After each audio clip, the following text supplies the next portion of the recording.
Thank you all for being here and out there, wherever that is. Um, I'm very happy to be here. I'm happy to get a chance to talk about Into the Mirror.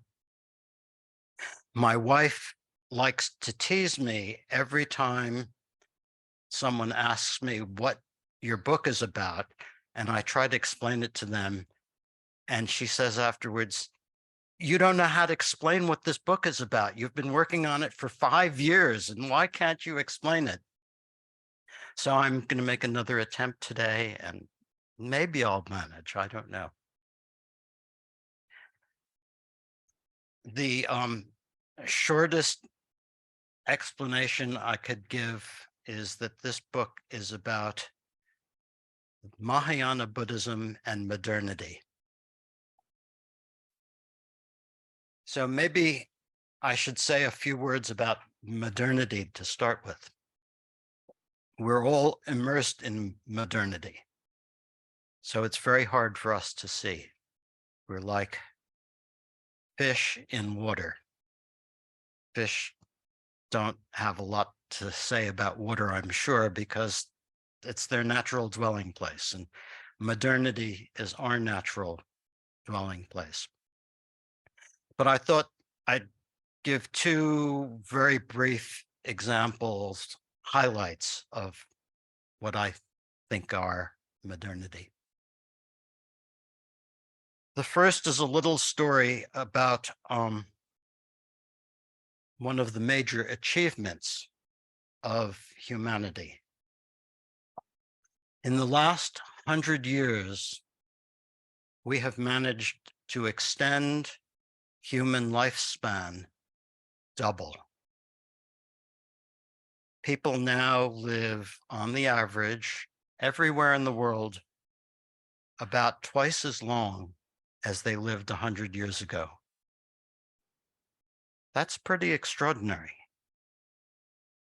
The reasons for that are the discovery of antibiotics, the discovery of vaccines, and the pasteurization of milk, or germ theory more generally. These three discoveries, along with tremendous efforts by public health, have doubled the human lifespan. People used to live an average of 40 years, and now the average is around 80 years. So that's amazing. Another little vignette about modernity. A couple of years ago, a UN report on the environment came out that said that currently 1 million species of plants and animals are at risk of becoming extinct in the near future. That's also a pretty incredible achievement. Not such a good one. And that's because of human impact on the environment. So on the one hand, we have this incredible brilliance,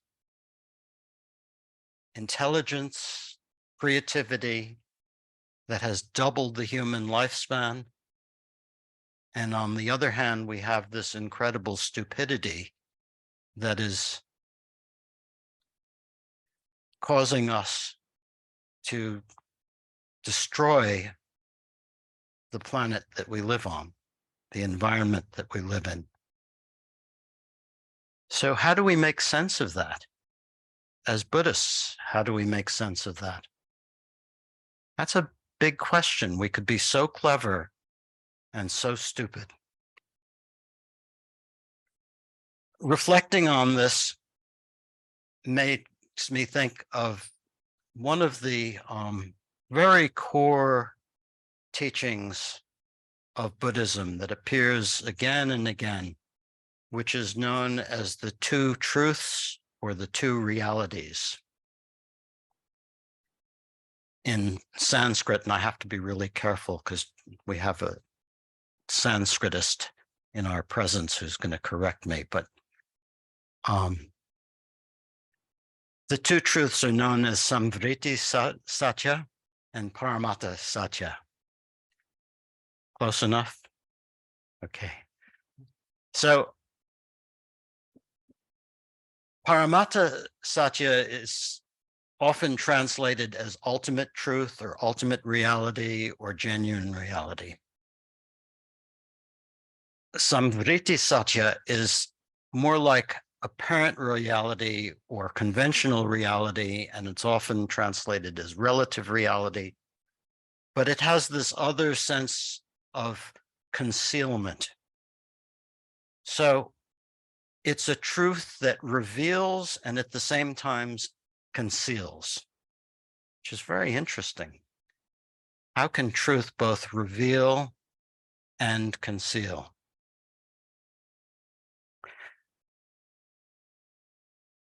What Samvriti Satya, or the relative truth, conventional truth, reveals is how appearances work, how one thing seems to produce another thing. One thing leads to another thing. What it conceals is the nature of things, how things actually are, what's called the ultimate truth or genuine reality.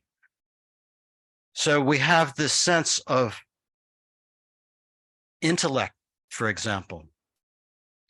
Intellect reveals and at the same time conceals. So our science and our technology have revealed ways of dealing with phenomena very powerfully, very sophisticatedly, so that we can create all these medicines, we can create this public health, we can create iPhones, what have you.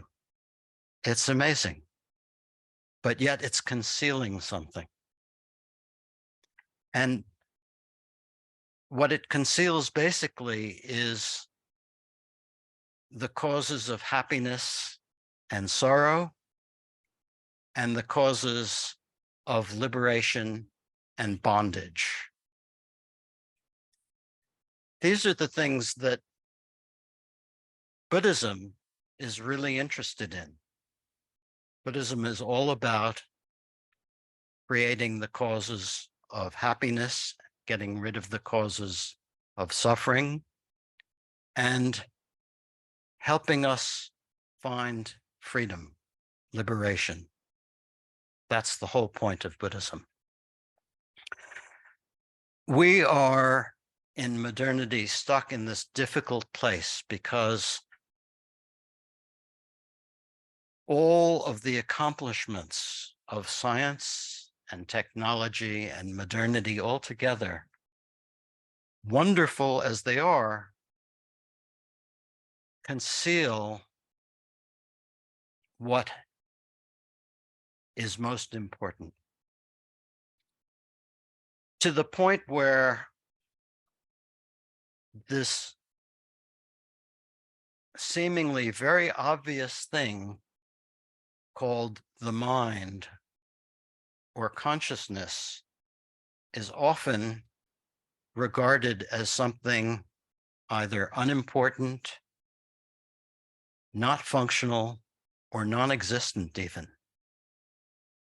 There are materialists, there are philosophers and scientists. In fact, the majority of scientists and philosophers are materialists. They believe that mind or consciousness comes out of the brain, it's a product of the brain, or that it's what's called an epiphenomena, something that doesn't really exist. Sometimes they even say it's an illusion, that mind is an illusion, which is interesting when you think about it for 2 seconds. If it's an illusion, who's experiencing an illusion? Who's being deluded? So this side of modernity, this materialist side of modernity, has produced this extraordinarily confused understanding of what the causes of happiness are and what the causes of sorrow are. So consumerism, the belief that possessing things might make you happy.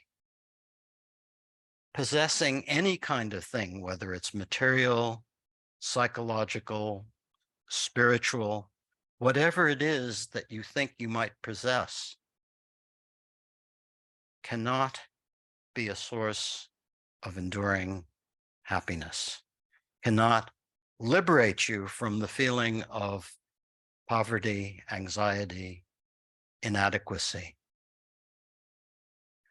So we have lots of answers to this as Buddhists. We can talk about the Four Noble Truths. We can talk about all sorts of things.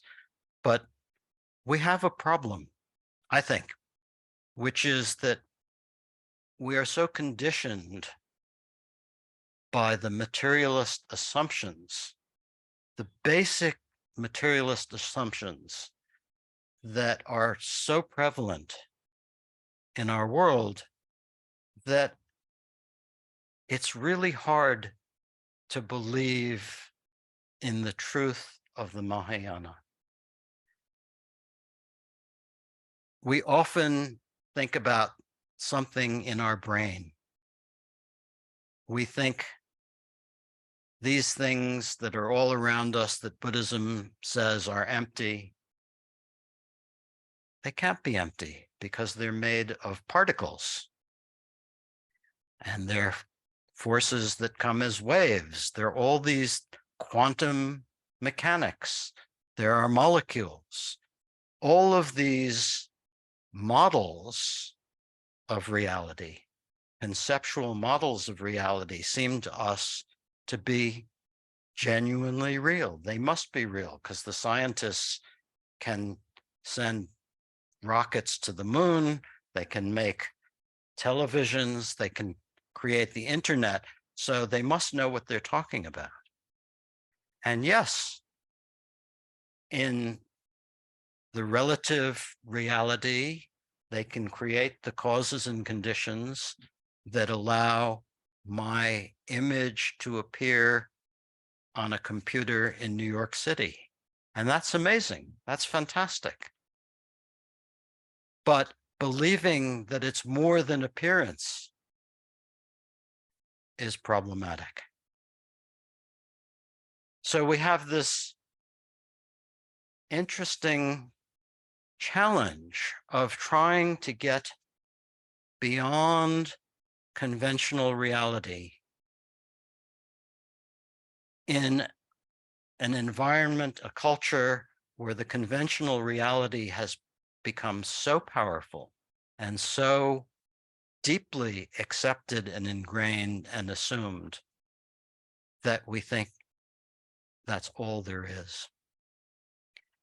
And the mind, which seems to be pretty important for all the teachings of Buddhism, seems to be relegated to a second-class citizenship.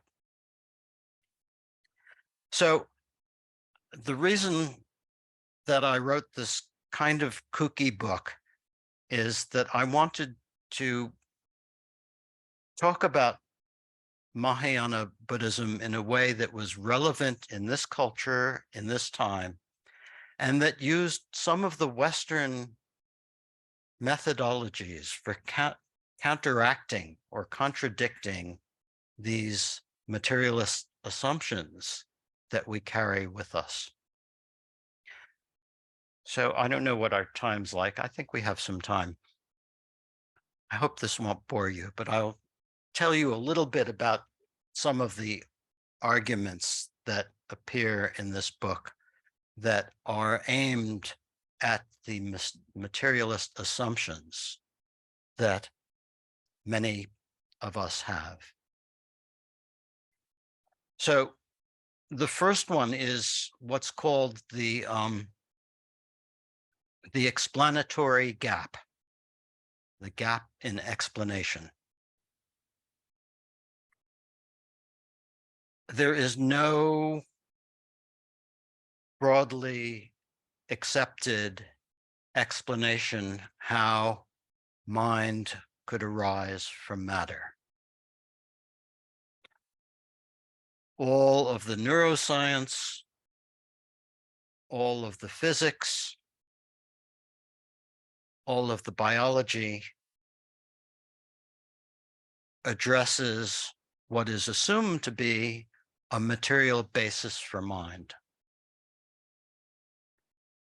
But there is no theory that has held any strong acceptance about how this could be. It's assumed that the brain produces the mind, but we experience the mind. When we have experience, when we are aware of mind, we don't experience brain. We can experience someone else's brain if we cut open their skull, or if we use an MRI or something like that. We can make images that must be a brain. But we can't make any connection between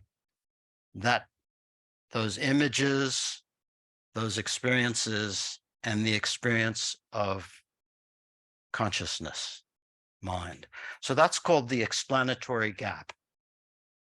No satisfactory explanation from the side of science about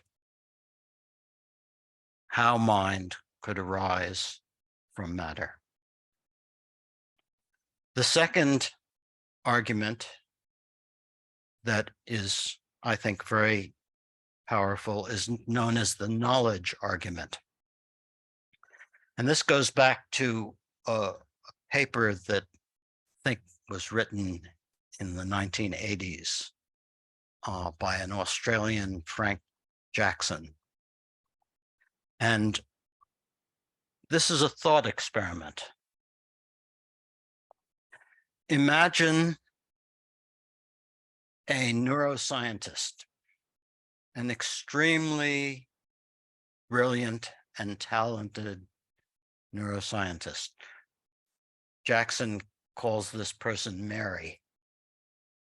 And in the original argument, Mary was raised in a completely black and white environment, but later the argument was refined to remove a couple of obstacles with that presentation. So Mary is colorblind. She knows all the facts about biology, neuroscience, chemistry, physics. She knows all the facts about the visual system, how information is processed on the retina, through the ganglia, in the frontal cortex, I think, or the visual cortex. She understands all the pathways. She understands everything that science knows about vision. And think of this as happening 100 years from now, where our knowledge of vision is even better than it is today.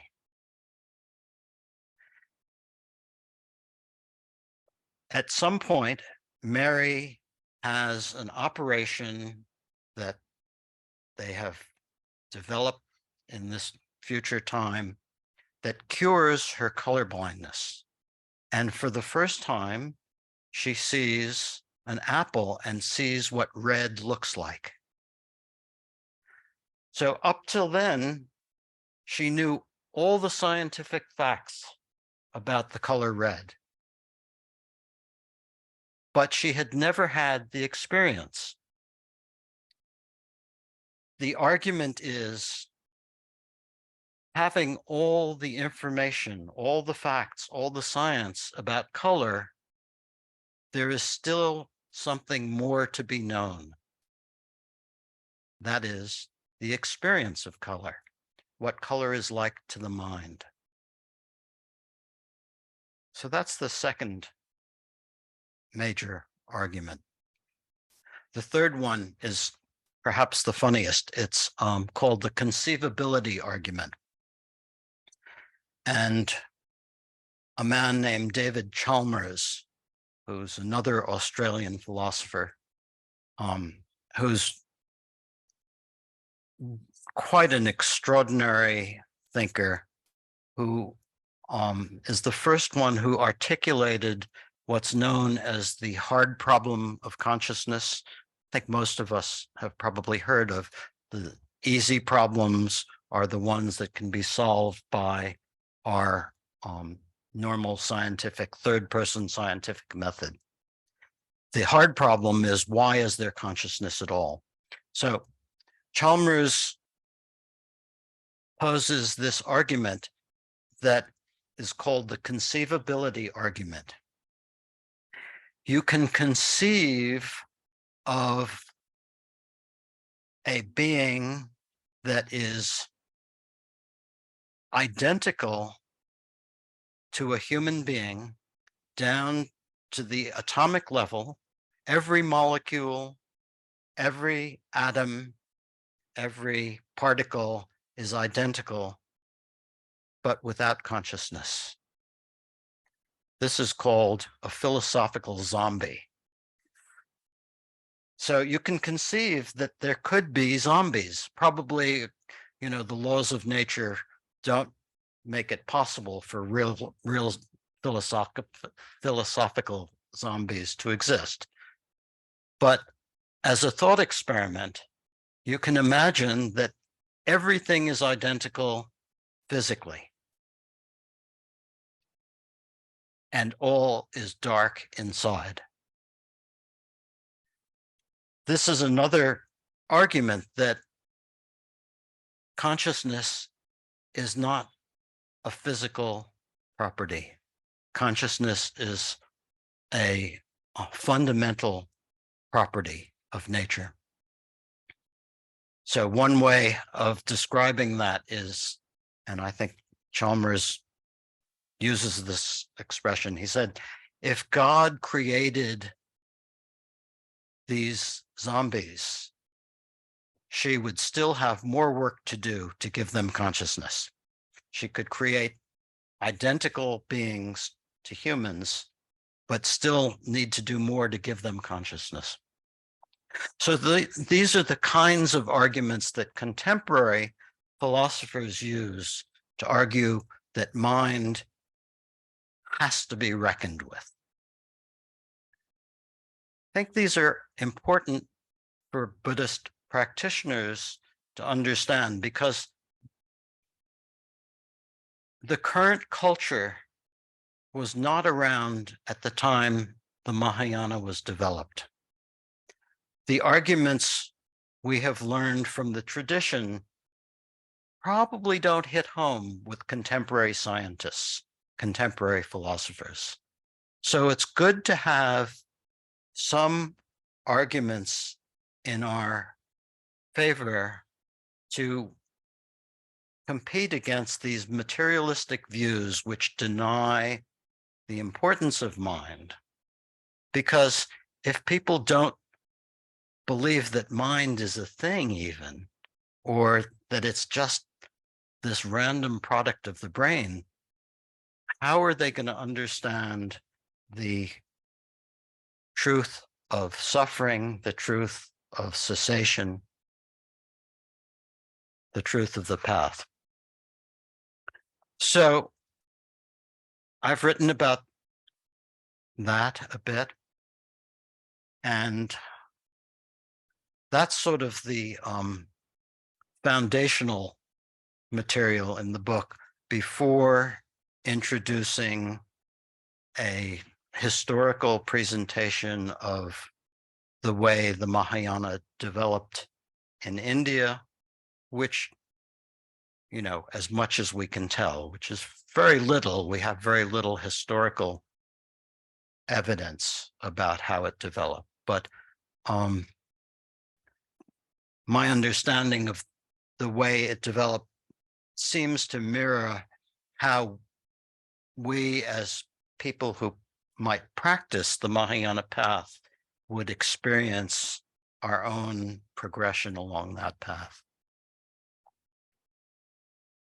So that's a less than brief summary of Into the Mirror.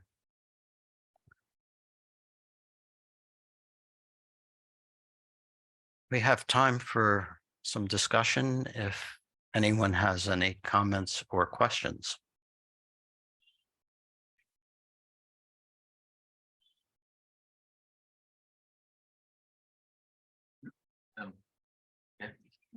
Probably that's my part then. Any questions? In the room? Or online, possibly? I think you should then use this raise your hand option and... Go ahead. Okay, sure, go ahead then first. Thank you for this talk. I was a fan of your book, Contemplating Reality. Thank you. I'm excited for this one. I was wondering about one of the arguments that you mentioned and a further argument, and I was wondering if you'd talked about this one. So the first question is something I've always wondered about this explanatory gap argument, which also ties in with, I think, Chalmers' account of the hard problem. In other words, how do you go from kind of a materialist account to a phenomenological account, or like, basically from where does the experience element arise sort of out of the physical element, because you could document, of course, so much of the brain activity as you were discussing. So anyway, there's some kind of causal lacuna there, but I love the word lacuna. but me too. It seems like that causal lacuna is actually there in every scientific theory. It's funny, in Thomas Doctor's class, we're talking about the Mula Majamaka Karika and Nagarjuna's arguments about causality, and how basically, not from self, not from other, not from both, not from neither does anything arise. So there's actually no way to get the kind of answer to the hard problem or to fill that explanatory gap. Like, there's sort of no logical way there. In any scientific argument, you're going to find that if you go deep enough, right? You're only going to get to a level of correlation, right? What science gives us is a bunch of correlations. Like, we know when this thing appears in the brain, kind of people feel this way, right? And that's like the best. They report feeling that way. Yeah, they report feeling that way. Exactly. And that's kind of true in a lot of ways. Certain chemical reactions occur, and then other chemical reactions follow. So it's like we have these correlations. So I guess part of what I'm wondering is, if we developed a model of the brain sophisticated enough to have correlations that were much more predictively powerful, do you think that would satisfy kind of scientists and yourself?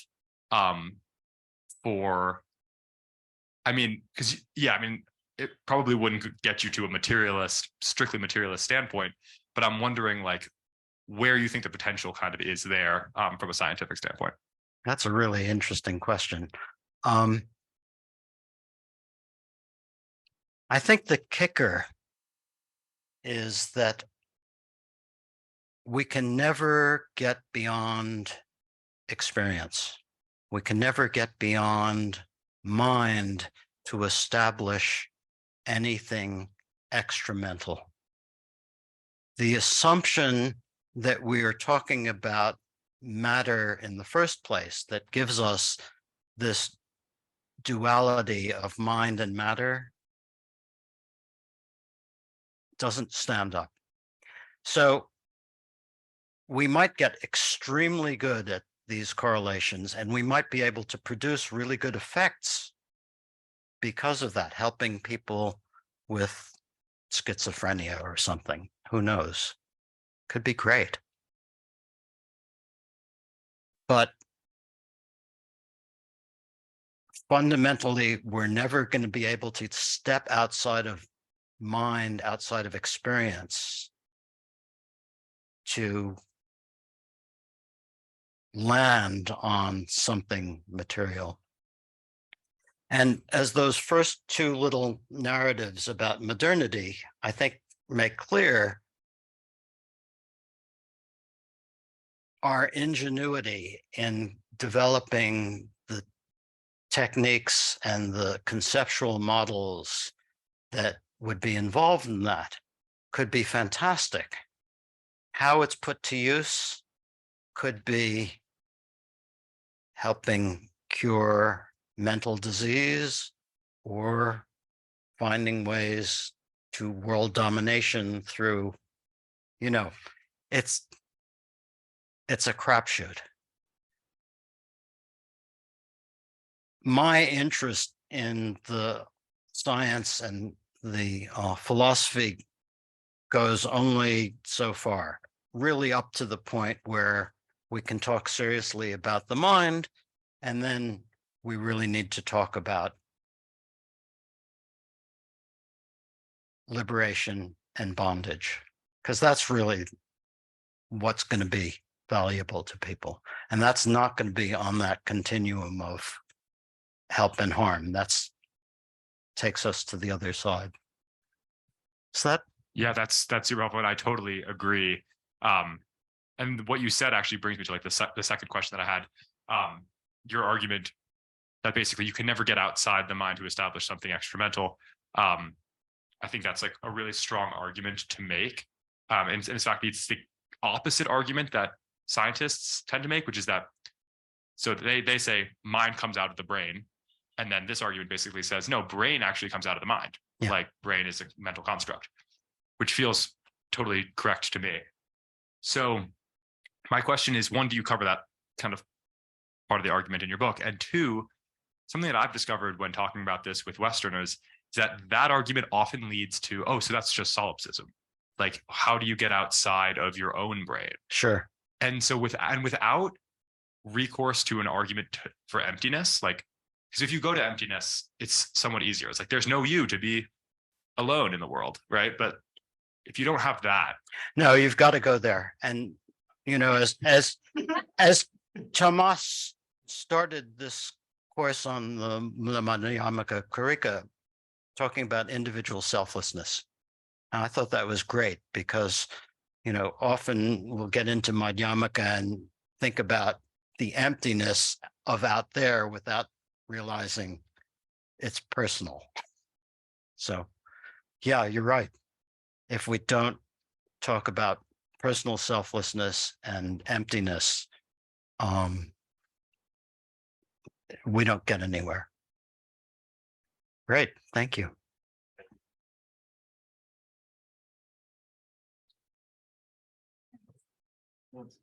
Let's pass it on. Yeah, thank you for this talk. And when you were talking about modernity, I was thinking about how our modern life, it's so fast, the pace is so fast that probably we see impermanence better than in past. And technology, this kind of technology, when people can see your image everywhere, it also shows some kind of illusion, like in dreams Yeah. of reality. And so I was thinking maybe some aspects are more revealing nowadays because of modern life or changes. Yeah. So what do you think about it? Yeah, that's great. It's true.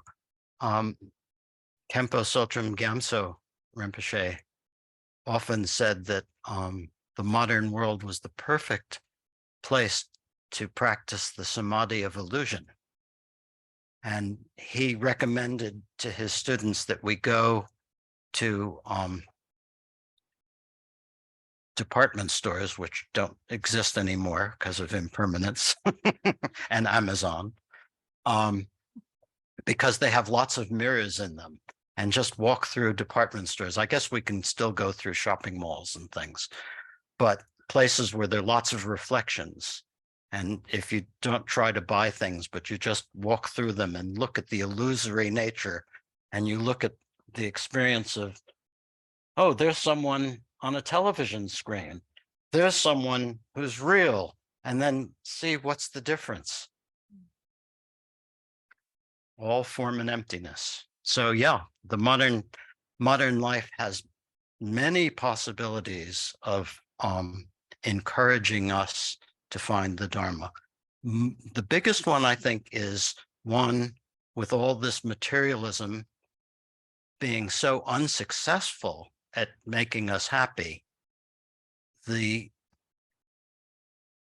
truth of suffering is being presented. The amount of anxiety people have today, particularly young people, is phenomenal. The number of suicides, drug addictions, there are so many causes and conditions that I think will help people find the Dharma, hopefully. So, yeah, the modernity is extremely problematic, and at the same time, there's a lot of potential. But the way I've approached this book is that there's a particular obstacle that practitioners have, which is the sense of a solidified world that we get from the scientific models of reality, and how to at least cut that a little so we have a little gap.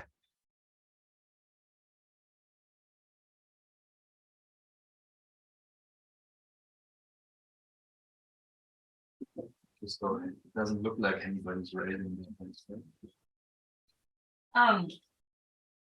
The more I'm kind of in this Buddhist game,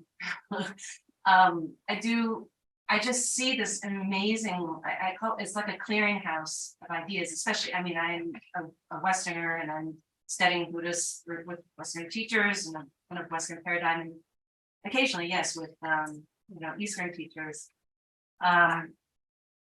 But something that has been definitely a hallmark of Western Buddhism is this sort of cross-disciplinary dialogue that's going on. So we have so many, as modernity has increased, we have all these increased specializations. And, materialism, definitely, we know medicine and technology and all the sciences, highly, highly specialized with their own materialistic paradigm. We know we have psychology, highly, specialized also, their own paradigms. And then we have, what we would call in the West, in Western philosophy, soteriology. This another paradigm where there is a religious path towards some sort of transcendence, whether it's, a Judeo-Christian salvation or liberation. And these different paradigms don't really talk to each other. The religious people do the religious stuff. The psychologists do their thing. The mental world, mental suffering is relegated to its own world, and then material problems, again, all separated. And you named it, materialism of our physical world, psychological materialism, spiritual materialism. So there obviously is a role, I think, for modern Buddhists to be that big tent where all these dialogues can happen with all these different paradigms, the soteriological paradigm, psychological paradigm, the physical paradigm.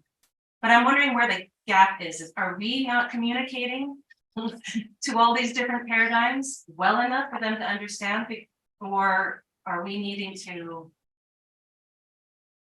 someone such as yourself, learn enough of the language? And we know there's, amazing Buddhist scholars out there who can speak to these different disciplines. Do we just need to become more multilingual, I guess, multidisciplinary in our communication to start to make this big tent bigger, I guess? There's this is a reference that anyone under 60 probably won't get, but that's the $64,000 question. That partially it's a matter of branding, that Buddhism's brand is religious. But I think that's not the biggest part. I think we need to become more sophisticated in, as you say, learning the language of these disciplines, learning to communicate with people with very different views of reality. And also, it's this is hard stuff. Most people are not interested in philosophy. Most people are not going to want to have a dialogue on Madhyamaka, let alone Yogacara. So I think, I don't know. I don't know that there's an obvious path forward other than for us to do what we do as well as we can with the least amount of insider jargon, and learning a lot about how other people think so that hopefully we can communicate. I don't have any great answers to that, but it is absolutely an essential question.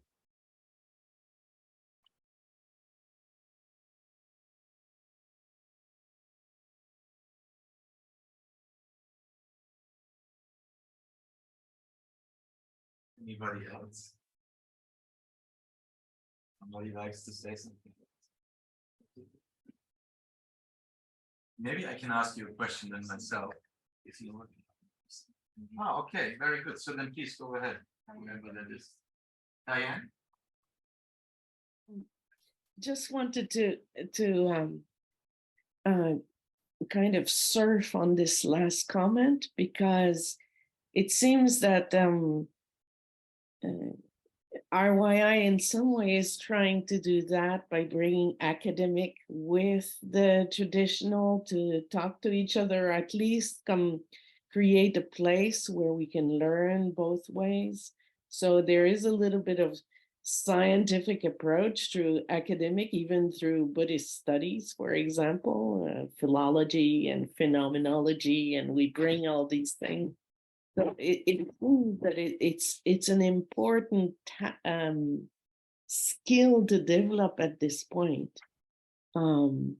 These different languages, but also conversation, intersection of different discipline coming together to speak. I think this is a very potent area where RYI could actually participate, but also your book, Into the Mirror, does actually participate in opening up the dialogue.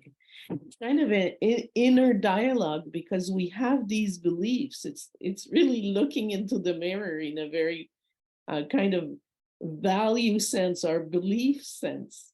So looking into the mirror of our own belief and then seeing where the thing doesn't hold any analysis like we would do when we do Madhyamaka analysis. So yes, I think really this is a good way to go. We need to keep going in that direction for myself anyway. Thank you, Diane, and hi. Hello, so happy to see you. So it just occurred to me that the fact that we could have this conversation today, and that you people in here and presumably out there are interested in understanding the Dharma enough to be able to talk about these things, this wouldn't have happened 25 years ago. So Yeah, I wanted to react to what you were just saying. I think by far and large is bias is the answer to that. And I think this is because people never overcome what they call the dualism that comes from Kant, basically, even though he didn't really mean it like that, obviously, but still, this is something people have to overcome. And I think it's also what I wanted to ask you is related to that. What do you think about determinism in that sense? Because to me, modernism and particularly mechanistic worldviews, in some sense seem to be very deterministic. Yeah. So if I have the idea that, you know, consciousness is produced by the brain, it seems like that it's an automatic, let's say, causal effect of, let's say, things that we cannot control, right? I mean, and that would qualify as a deterministic worldview. And yet, you know, the funny thing is, that means we are all compelled to think what we think. So then why bothering trying to convince anybody of our worldview? It does not make any sense, right? So I was wondering if you also addressed that in some way, because that's actually not very modern, you know. Yeah. This is actually quite the opposite. Yeah. Yeah. I found this one of these funny contradictions about modern philosophy, that they are actually quite, you know, yeah, well, I don't say what I think it is. Determinism. Well, you know, as Buddhists, we conventionally believe in cause and condition and effect, but we also have that little twist of recognizing that cause, condition, and effect have no nature, and so there's possibility of real freedom. Freedom for whom? Well, sorry, there's no one who will have that freedom. Is that? No, I think that's good. Okay. I was just thinking about it in terms of that. I've felt that many scientists, you know, they really propose this kind of models, and I had this feeling that you know, they're basically so self-informed that they forgot that it's a theory, right? I mean, it's a theory, and it seems when you just long enough repeat your theory, it becomes something like approximating some truth, even though that is, of course, like total nonsense, right? I think that's really accurate. And I think, you know, there are people like Daniel Dennett who believes that mind is an illusion. And he's apparently extremely smart, very decent, good human being, but has this model that he is obsessed with and can't see around. He can't see that this is just something appearing in his mind. So, yeah. Well said, Julian. So I think we're, unless there's, oh, Yeah, I'm kind of surfing again on your comment there. I wonder if you would say that Yogacara school is necessary, like almost essential to make that, bring this understanding. I think from a Buddhist point of view, obviously not from everywhere, but you know, I don't think I would say that it's any school is essential, because, you know, these are all methods. And what are the methods about? They're about revealing something to us.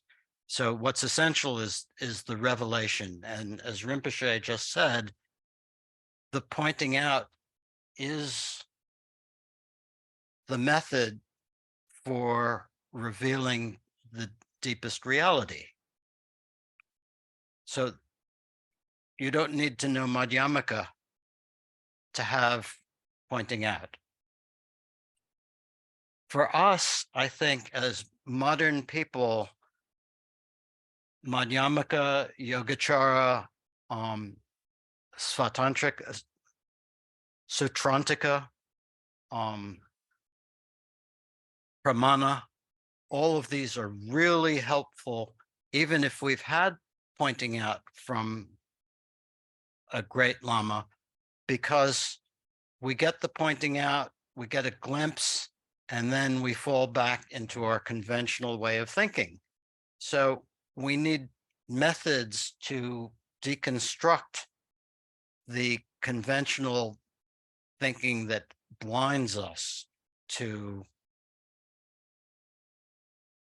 what has been pointed out. But yeah, I personally find the Yogacara teachings, which I don't know a lot about, but what I've studied a bit, are extremely helpful. And the Madhyamaka teachings are extremely helpful. Khenpo Rinpoche talked about one shows what genuine reality is not, and the other shows what genuine reality is. So they're complementary in that sense.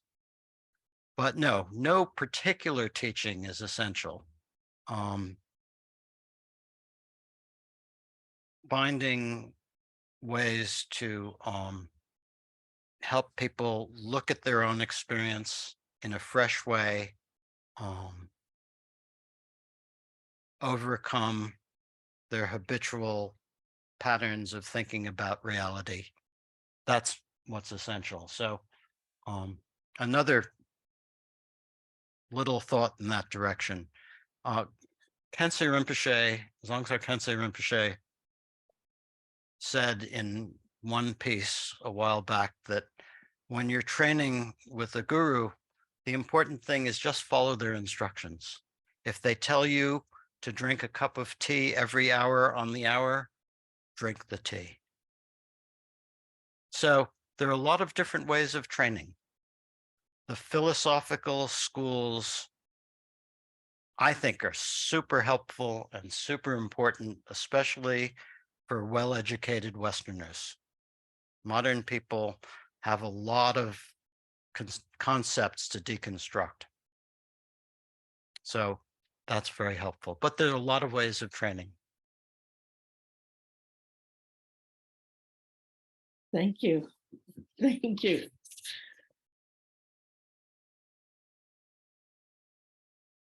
We good? I hope so. Um, if there is not any last comment from somewhere, I don't know, there is this relevant in the chat function there, Olaf? Okay, fair enough. So not. I suppose then there is nothing left to do besides thanking you, first and foremost, as well as everybody else, of course, for participating. Well, thank you for having me here, inviting me, listening to me blab about something that I can't explain very well anyhow. And I think what did occur to me during the talk, which I think is my big takeaway, is that we can have this conversation today, that there are people who are interested in the Dharma and to such a degree that